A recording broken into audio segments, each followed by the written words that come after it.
मुंबई महानगरपालिकाच्या निवडणुका म्हणजे एकंदरीत आतापर्यंत युती यांना सुचली नाही आणि आता जर हे युतीची गोष्ट करते आहे आणि युती करत आहे याचा अर्थ असा की हे दोन्ही बंधू हे सत्तेसाठी हपापलेले लोक आहेत.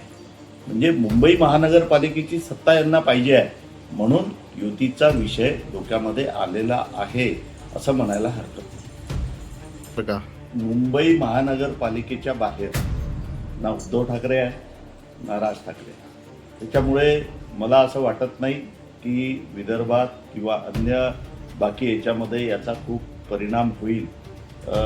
त्यामुळे आम्हाला त्याची चिंता करायची गरज नाही आणि मुंबई महानगरपालिकेमध्ये सुद्धा या युतीचा यत्किंचितही परिणाम होणार नाही कारण मुंबई महानगरपालिकेचं बजेट पाहूनच ही युती झालेली आहे.